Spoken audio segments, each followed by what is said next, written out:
Bate-papo político com jornalistas Luzenor de Oliveira e Beto Almeida. São 7h19. A nova onda da Covid-19 está levando prefeitos de todo o Brasil a cobrarem ao Congresso Nacional e ao governo federal a volta do auxílio emergencial e também a renegociação de dívidas dos municípios com a União. Quem chega com as informações é o repórter Cid Ferreira. E os novos prefeitos deflagraram a primeira mobilização para pressionar o Congresso Nacional e o governo federal a adotarem medidas urgentes contra os efeitos da segunda onda da pandemia da Covid-19. A preocupação exposta pelos gestores municipais é com o avanço da doença que ameaça reduzir o ritmo das atividades econômicas e, como consequência, o fechamento de empresas, desemprego e mais pobreza. Os impactos serão também nos cofres públicos, com uma possível queda na arrecadação tributária. O grito dos prefeitos ganha eco por meio da Confederação Nacional dos Municípios, CNM, que considera imperativa a adoção de novas medidas emergenciais que respeitem as limitações decorrentes do combate à disseminação do vírus e que assegurem aos governantes locais o atendimento de suas populações com o mínimo de dignidade, como a aquisição imediata pelo governo federal de todas as vacinas disponíveis, a prorrogação do decreto de estado de calamidade pública no Brasil, manutenção do auxílio emergencial e parcelamento especial das dívidas com o RGPS, o Regime Geral da Previdência Social, e encontro de contas da Previdência entre municípios e União. Com redação do Ceará Agora, para o Jornal Alerta Geral, Cid Ferreira. São 7h20. Jornalista Beto Almeida, os prefeitos começam essa movimentação poucos dias antes da definição do comando da Câmara Federal e do Senado. A partir do dia 3 de fevereiro, sob a presidência dos novos dirigentes, tanto a Câmara quanto o Senado voltam a se reunir, a realizar sessões plenárias e nesse cenário chegam os gestores municipais para fortalecer uma pressão que já vem no âmbito do Congresso Nacional para o governo federal reavaliar a ideia da volta do auxílio emergencial. E os prefeitos são muito taxativos. Aqui nós tivemos ontem uma entrevista com o presidente da Associação dos Prefeitos do Ceará, a Prece, Júnior Castro, que falou sobre a preocupação, sobre esse novo momento em relação à ausência dessa ajuda do governo federal para as pessoas que estão desempregadas ou ficaram sem renda porque dependiam do trabalho informal e essas atividades ainda não voltaram em pleno vapor.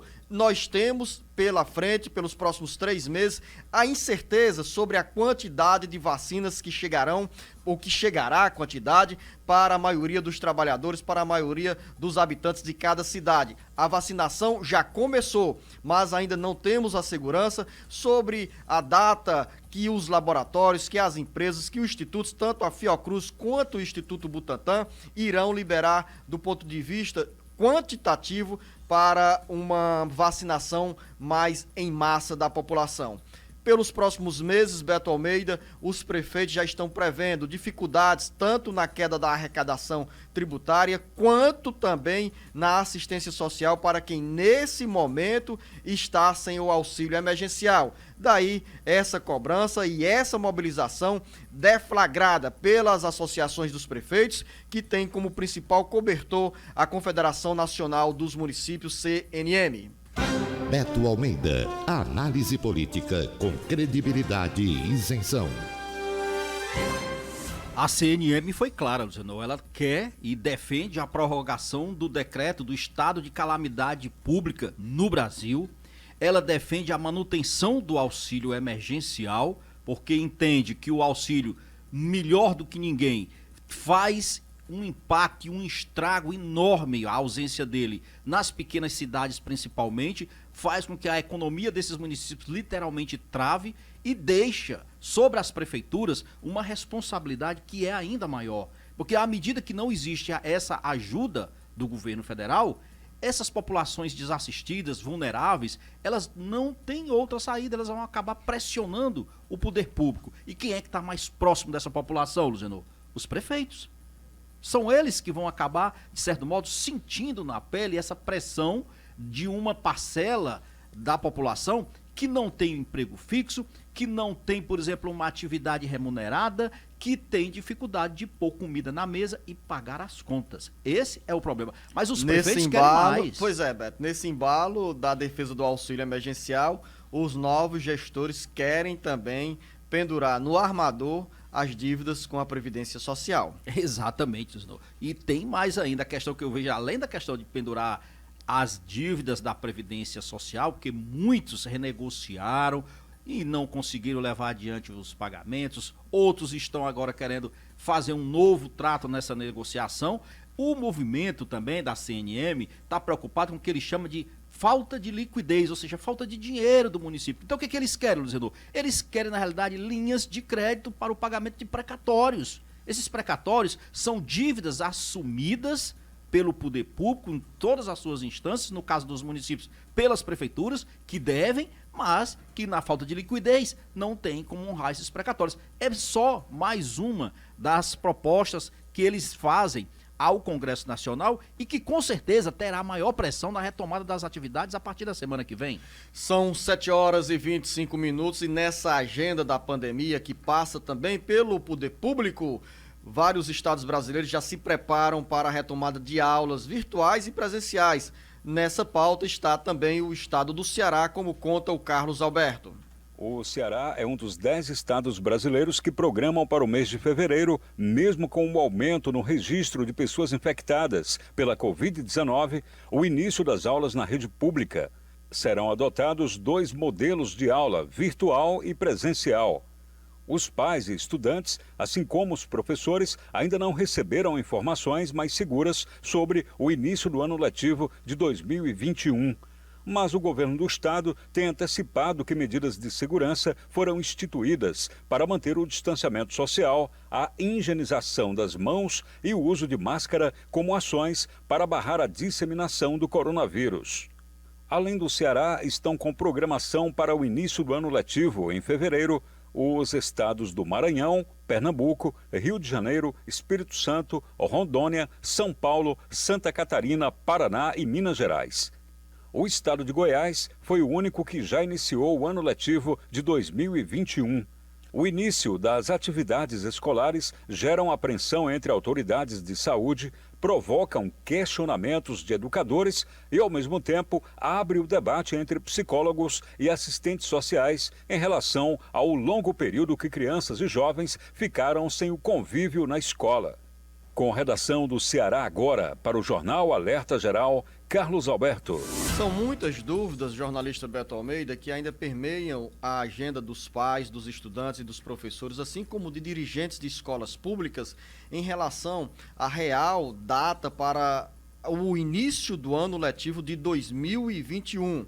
Há muita inquietação, preocupação, porque nós temos um número crescente de casos de Covid, de pessoas infectadas, e os professores querem voltar à sala de aula com segurança. O que é segurança para os professores?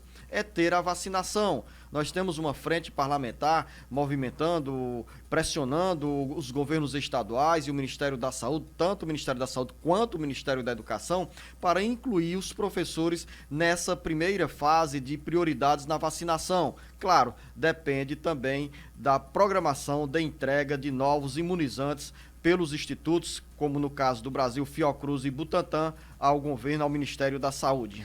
Eu acho que você foi ao ponto, Luciano. A questão toda agora é o seguinte: esse movimento da educação, vacina já, ele tem que seguir adiante, tem que fazer pressão. Porque, olha só, nós estamos falando de uma mudança de entendimento do ano passado para cá, que até agora não está bem resolvida. No ano passado, a preocupação era: não dá para manter as escolas abertas porque os alunos, os estudantes, as crianças, elas podem não manifestar a doença, elas podem não ser tão suscetíveis aos maiores efeitos da Covid, mas, ainda assim, mesmo sendo assintomáticas, levariam o risco dessa doença para casa, comprometendo a saúde de avós, de pais mais idosos, com comorbidades. Esse ano mudou o cenário. Todo mundo entendeu, por exemplo, que ficar sem aula realmente, e o formato que foi colocado era muito ruim, só apenas nas aulas virtuais, os professores tateando na forma pedagógica de fazer isso. Então, houve entendimento, inclusive com experiências aí mundo afora, de que estar em sala de aula não é algo tão arriscado. Esse entendimento, Zeno, ainda é muito questionável. Olha só, até agora, desses 15 estados, não são só 10, 15 que já manifestaram retomar aulas híbridas, não são apenas presenciais, são aulas híbridas. Um dia virtual, um dia presencial, dividindo as turmas. Apenas o estado de Goiás efetivamente iniciou as aulas agora, na segunda-feira. E isso no formato híbrido. Aqui mesmo no estado do Ceará, esse martelo não está batido. A Prefeitura de Fortaleza, por exemplo, já decidiu. As aulas começam em fevereiro, vão começar, mas no formato virtual. E isso deve permanecer durante todo o mês de fevereiro. A probabilidade maior é de aula híbrida com o sistema presencial apenas a partir de março. O estado do Ceará não bateu o martelo ainda. Mesmo São Paulo, onde o João Dória foi um dos primeiros a fazer a defesa da retomada das aulas presenciais, ele já decidiu, não começa na semana que vem, só a partir de 8 de fevereiro. No entanto, os professores e os demais funcionários vão voltar aos colégios, porque eles precisam trabalhar os protocolos sanitários com antecedência e principalmente preparar a parte pedagógica. E é uma boa oportunidade esse início de ano letivo, ou nesses dias que antecedem a volta dos professores e alunos às escolas, Beto, que os promotores de justiça tão vigilantes para entrar com ações em defesa dos interesses da população, poderiam começar a visitar escolas públicas, estaduais e municipais para saberem, diagnosticarem se realmente esses estabelecimentos passaram por adaptações para receber os alunos, os estudantes, os professores e funcionários nesse novo ciclo da pandemia da Covid-19 e com esse calendário já definido em alguns estados e aqui também no Ceará para o início do ano letivo. E daqui a pouco dentro do bate-papo político, Beto? Vamos falar aqui sobre a Assembleia Legislativa. O Conselho de Ética encerrou aqui um pedido de abertura de processo por quebra de decoro parlamentar contra 3 deputados. Alerta Geral. São 7h32. A crise econômica provocada pela pandemia da Covid-19 em 2020 deixou pelo menos 60 mil demissões no setor de transportes coletivos em todo o Brasil.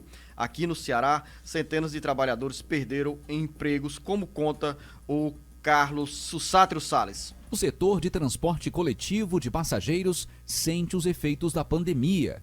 Pelos números da Associação Nacional de Empresas de Transportes Urbanos, NTU, entre os meses de março e dezembro de 2020, as empresas demitiram 61 mil trabalhadores e acumularam um prejuízo de 9,5 bilhões de reais. As empresas desta área na Grande Fortaleza também sentem o impacto dos efeitos econômicos provocados pela Covid-19. O levantamento Impactados da Covid-19 no transporte público por ônibus da Associação Nacional das Empresas de Transportes Urbanos foi elaborado a partir das informações de uma amostra que abrange 116 sistemas de transporte operados por empresas associadas em capitais, regiões metropolitanas, pequenas, médias e grandes cidades do Brasil. A redução da demanda de passageiros, como reflexo das restrições impostas para o isolamento social, foi superior ao ajuste feito na oferta dos serviços pelos órgãos gestores locais. Com menos passageiros, as empresas tiveram redução de receita e, como consequência, o corte no número de empregados. O estudo cita dados do painel do emprego da Confederação Nacional do Transporte CNT, para indicar que o setor de transporte rodoviário de passageiros urbano perdeu em todo o país 61.436 postos de trabalho. Foram 39.513 admissões e 100.949 demissões de janeiro a novembro do ano passado. Com redação do site Ceará Agora, para o Jornal Alerta Geral, Sátiro Salles. São 7h35. Descontentamento nas estradas com reivindicações não atendidas mantém tensão entre caminhoneiros. O presidente Jair Bolsonaro faz um apelo para os motoristas de carros pesados e caminhões não entrarem em greve. As informações chegam agora com Carlos Silva. O novo reajuste no preço do diesel, que entrou em vigência nesta quarta-feira, gerou ainda mais insatisfação nas estradas e levou o presidente Jair Bolsonaro a fazer um apelo aos caminhoneiros para que não entrem em greve na próxima semana. A paralisação está prevista para segunda-feira. A tensão vem marcando os últimos dias nas rodovias, com divisões entre motoristas de caminhões que ameaçam suspender atividades. O apelo do chefe da nação é direto. Reconhecemos o valor dos caminhoneiros para a economia do Brasil. Apelamos para eles que não façam greve, que todos nós vamos perder. Todos sem exceção. Agora, a solução não é fácil. Estamos buscando uma maneira de não ter mais este reajuste, afirmou o presidente Bolsonaro, que tem recebido diariamente relatos sobre a inquietação dos caminhoneiros que esperam desde o primeiro semestre de 2019 o cumprimento de promessas feitas pelo governo federal para a melhoria das condições de trabalho, preços mais justos para o frete e linhas de crédito mais acessíveis. Com informações da Rádio FM 98.5, da região do Vale do Jaguaribe, que nesse momento é cortada por centenas de motoristas de caminhões, para o jornal Alerta Geral, Carlos Silva. São 7 horas e 37 minutos. Nesse momento, o jornalista Beto Almeida, nossa audiência é bem intensa, bem significativa pelos caminhoneiros que estão cortando estradas do Ceará. De ponta a ponta, nós temos emissoras que retransmitem o jornal Alerta Geral, seja na região do Vale do Jaguaribe, do Baixo Jaguaribe, a partir da 96.7 a Canoa FM, até a região da Ibiapaba, da Serra Grande, a 94.9, passando pela região do Vale do Salgado, com a nossa FM Papagaio 97.5, lá na região norte também a 91.3, lá na região dos Iamuns com a 106.1, 106.5. Será que eu errei frequência aqui, hein, jornalista Beto Almeida? Rapaz, eu espero que não. Camila, resgata aí a frequência aí tá boa. A frequência da Canoa FM, o Matheus já está preparando, da FM Trici FM e assim por diante. Mas quero apenas dizer, Beto, que você pega o mapa do Ceará e também compara com o mapa de emissoras que transmitem o Jornal Alerta Geral. Nós estamos chegando aí à maior parte dos 184 municípios do Ceará. E por que não dizer? Estamos chegando a todo o Ceará, a todo o Brasil, pelas redes sociais do Ceará. Agora é com você, Beto. E chegando naturalmente, como você bem disse, aos caminhoneiros que aí estão cortando as estradas aqui pelo nosso Ceará, e dizer-lhes, o seguinte, que pela declaração do líder dos caminhoneiros, que é o Chorão, é o Wallace Landim, conhecido por Chorão, ele é presidente da Associação Brasileira dos Condutores de Veículos Automotores, ele diz o seguinte, que esse apelo do presidente Bolsonaro, Zenor, não convence. Diz que quem está fazendo o apelo desde 2018 são eles, os caminhoneiros. E aí ele pergunta o seguinte, olha, o que eles querem? Ele está dizendo, o que a gente quer é que o presidente chame o ministro da infraestrutura, o Tarcísio Freitas, que chame o pessoal da ANTT, a Agência Nacional de Transportes Terrestres, e coloque fiscalização para garantir as conquistas legais dos caminhoneiros, que é o piso mínimo do frete, a isenção do pedágio para o caminhoneiro contratado, entre outros itens. Ou seja, vai precisar ainda muita saliva, muita negociação, e eu espero sinceramente que haja o bom senso de ambas as partes. Porque é ruim, Zenor, é ruim para todo mundo, ninguém ganha. Nós vimos o estrago que isso causou na economia na greve passada dos caminhoneiros. Não é uma categoria que ela simplesmente paralisa e tenha um impacto reduzido ou restrito. Ela afeta tudo. Nós até hoje ainda pagamos o preço disso ainda. E afeta ainda mais a vida dos brasileiros nesse momento que nós precisamos das estradas livres e também dos caminhoneiros disponíveis para transportar parte das vacinas que, se Deus quiser e os laboratórios acelerarem, teremos um quantitativo ainda maior de imunizantes para chegar a todos os 5.568 municípios brasileiros nos próximos meses. Então, é uma temeridade essa greve. O governo federal sinalizou há poucos dias com o imposto de importação, zerar o imposto de importação. Reduzir as alíquotas, zerar, de pneus, né? Importação de pneus para os caminhoneiros. E agora, esses caminhoneiros querem também entrar na lista de prioridade do governo federal, do Ministério da Saúde para vacinação. Mas além disso, também Beto, reduzir alíquotas do PIS e COFINS sobre o diesel. Sobre o diesel, que são tributos federais. O governo Bolsonaro já esteve reunido com a economia, com o ministro Paulo Guedes e os seus técnicos, e diz que isso vai implicar algo, essa redução aí, Luciano, de 800 milhões de reais a menos na arrecadação. E aí ele voltou, o presidente Bolsonaro, a fazer também um apelo aos governadores, para que os governadores reduzam também o ICMS sobre os combustíveis, principalmente sobre o óleo diesel. Porque, de fato, o ICMS pesa, e como pesa, sobre o preço final dos combustíveis. O problema, Luciano, é que ninguém quer abrir mão dessa arrecadação, porque isso também faz falta aos estados, não tenha dúvida. Então, não é uma solução simples. Como os governos estaduais irão bancar a conta, Beto, de ações, projetos e programas importantes que têm reflexo na vida da população sem esse dinheiro?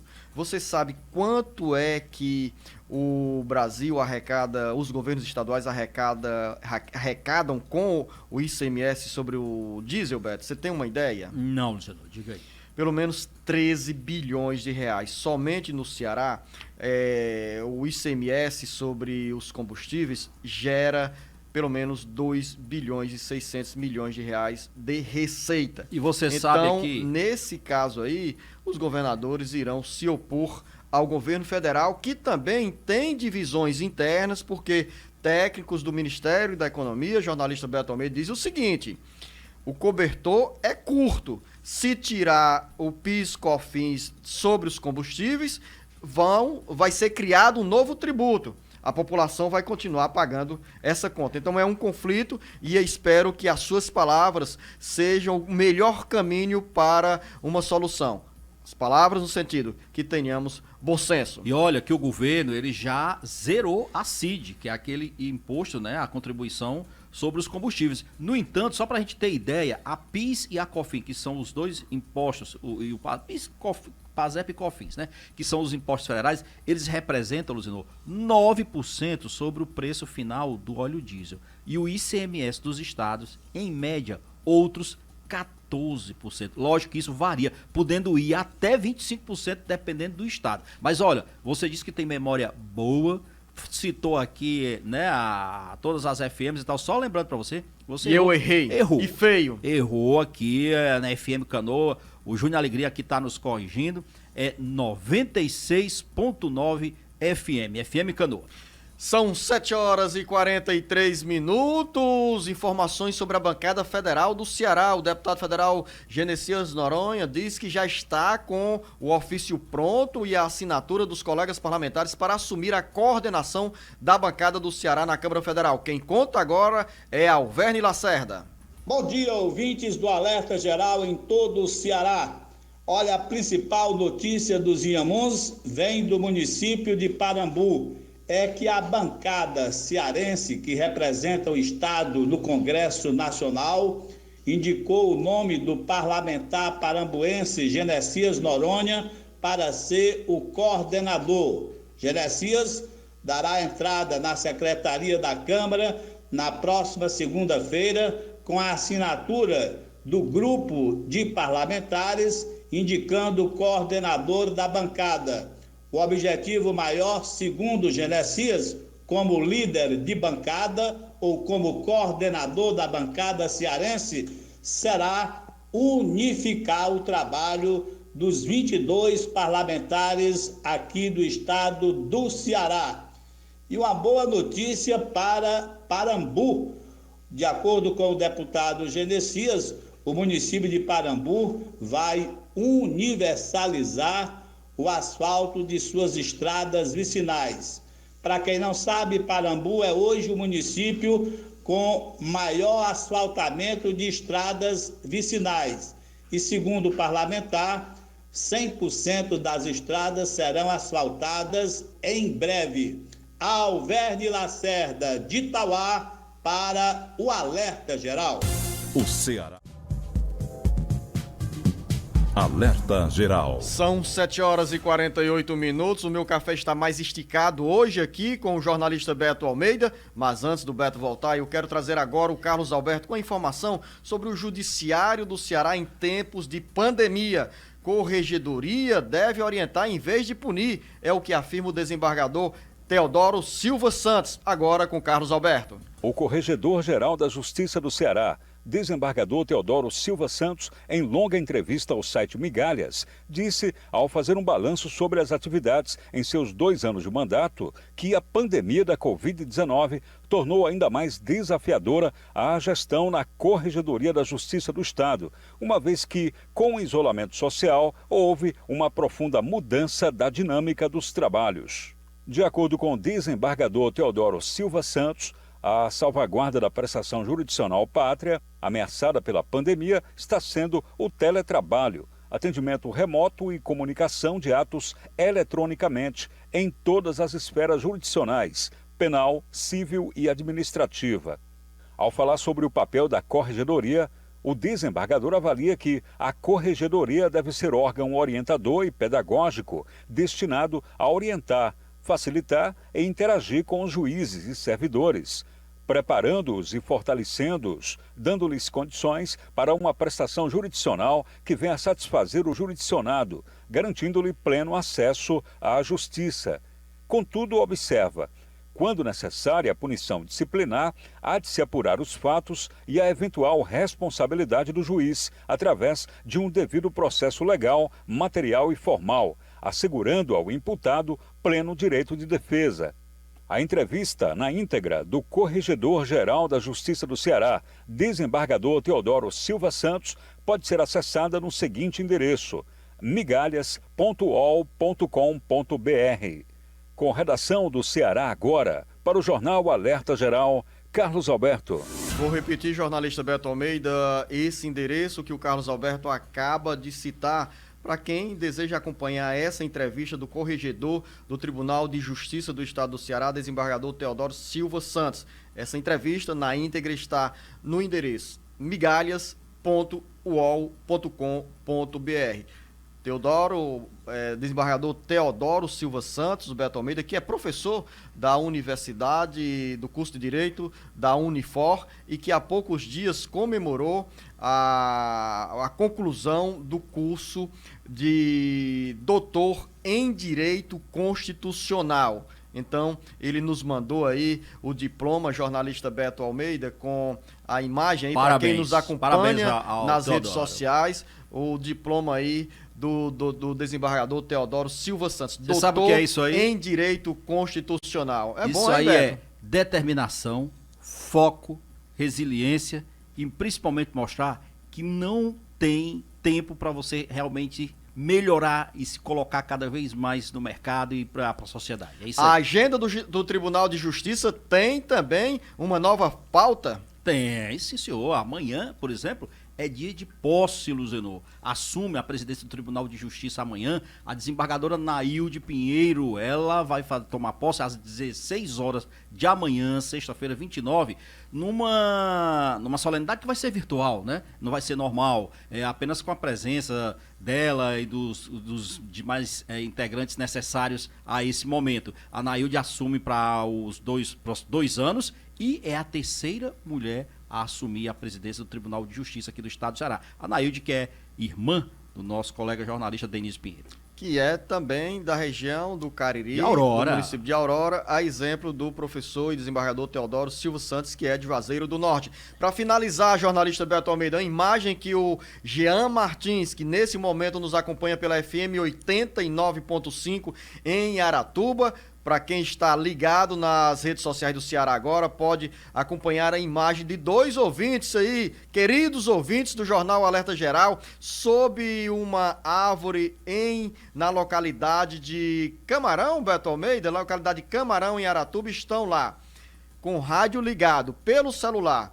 O senhor Siné, 69 anos de idade, e o José Mundô, de 90 anos de idade, Beto Almeida. Olha aí, parabéns aos dois, eu gostei dessa imagem aí. Parabéns e saúde para eles, saúde, Beto. Claro, mas eu quero dizer o seguinte, me chamou a atenção a imagem lá do celularzinho, ouvindo ali pelo o rádio, né, do celular, o programa Alerta Geral embaixo da árvore. Meu amigo, essa audiência aí é essencial. Obrigado aí pela audiência dos dois. Então, os dois serão presenteados com a caneca do Caneca jornal do Alerta Jornal Geral. Alerta Essa Geral, caneca aqui, ó. aqui, Camila, mostra pra ele Mostra aí, aqui, ó. Camila. Seu José Mundô e o Ciné vão receber essa caneca aqui do Jornal Alerta Geral. Registrar também que a Socorro em Cascavel disse o seguinte: olá, tudo bem? Quando você finalizou e convidou o Beto para tomar café ontem, eu estava naquele momento passando um cafezinho, mas sem leite condensado na tapioca, pois está muito caro. Abraço, Socorro, que nos acompanha, Socorro Machado, que nos acompanha em Cascavel. Estão mandando a gente ir embora, Beto.